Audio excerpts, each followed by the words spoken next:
ఇక అమరావతిలోని సిఆర్డీఏ కార్యాలయాన్ని ముఖ్యమంత్రి చంద్రబాబు ప్రారంభించారు. భూములిచ్చిన రైతులతో కలిసి ఉదయం భవనాన్ని ప్రారంభించారు సీఎం. వేద మంత్రోచ్చరణల మధ్య భవనాన్ని ముఖ్యమంత్రి ఓపెన్ చేశారు. ఈ సందర్భంగా సీఎంకు పండితులు పూర్ణకుంభ స్వాగతం పలికారు.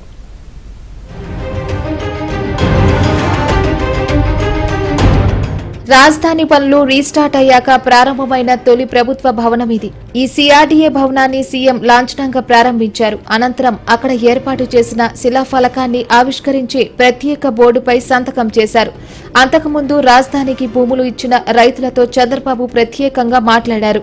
ఈ కార్యక్రమంలో కేంద్ర మంత్రి పెమ్మసాని చంద్రశేఖర్, ఎమ్మెల్యేలు, ఎంపీలు పాల్గొన్నారు.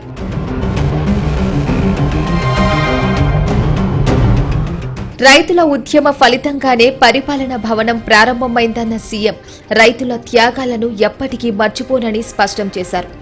గత పాలకులు ఈ ప్రాంతంపై అక్కసుతో వేశ్యల రాజధాని అని ప్రచారం చేశారని, ఎడారి, శ్మశానం అన్నారన్నారు. కానీ తాము అమరావతిని అంతర్జాతీయ స్థాయి రాజధానిగా తీర్చిదిద్దుతామని స్పష్టం చేశారు. మీరు పడిన కష్టాలు 5 ఏళ్లు నేను చూశాను. ఆడబిడ్డల పడిన అవమానం నేను చూశాను. రోడ్డెక్కి పోరాడారు. ఆ రోజు ఒకటి కాదు అనేక ఉద్యమాలు చేశారు. ఒకటి కాదు అన్ని హింసలు పెట్టారు. వాళ్ళ అక్కస్ ఎంతవరకు ఉందంటే కడాన మొన్న కూడా మీరు చూస్తే రాజధాని ప్రాంతం వేశ్యల ప్రాంతం అని మాట్లాడే పరిస్థితికి వచ్చారు. రాజధాని ఎక్కడుంది, ఇది ఒక ఎడారని మాట్లాడారు. రాజధాని ఎక్కడుంది, ఇది ఒక శ్మశానం అని మాట్లాడారు. ప్రతి ఒక్క వ్యక్తి ఉండే వాళ్ళల్లో మీ మైండ్లో అది ఉండాలి, మీ మనసులో అది ఉండాలి. ఉండి ఈ ఐకమత్యం దేనికి కాదు. ఈరోజు ఈ సిటీని బ్రహ్మాండమైన సిటీగా నేను ఒకటే ఆలోచిస్తున్నా, నేను విజువలైజ్ చేసి చెప్తున్నా. ఇంత మంచి సిటీ, ఇంత మంచి ప్రాంతం ఎక్కడా ఉండదు. రాజధానిని అంతర్జాతీయ స్థాయిలో పర్యావరణ అనుకూలంగా గ్రీన్, బ్లూ సిటీగా నిర్మిస్తామన్నారు సీఎం. కేబుల్లు, విద్యుత్ తీగలు, గ్యాస్ పైపులు, డ్రైనేజీలు, రోడ్ పక్కన ప్రత్యేక డెడ్ లాక్లలో భూగర్భంలోనే ఉండే అధునాతన రాజధాని నిర్మిస్తామన్నారు. ఈ అభివృద్ధి ఇలాగే కొనసాగాలంటే శాశ్వతంగా ఎన్డీఏ అధికారంలో ఉండాలన్నారు. ఎన్డీఏ డబుల్ ఇంజన్ సర్కార్కు ఇంజన్ ఏపీనే అవ్వాలన్నారు. మీరు కూడా గుర్తుపెట్టుకోవాల్సింది, అన్ని మీరే చేసేనంటే ఎవరు చేయలేం. కానీ మీరు బాగుపడడానికి, దోహదం చేయడానికి హ్యాండ్ హోల్డింగ్ ఇవ్వడం మా బాధ్యత, ఇబ్బందులు లేకుండా చేయడం మా బాధ్యతని మరొకసారి మీ అందరికీ తెలియజేస్తున్నా. ఏదో మిమ్మల్ని మెప్పించడానికి నేను మాట్లాడడం లేదు. కానీ నాకు కూడా పనులు 176 ఉంటాయి.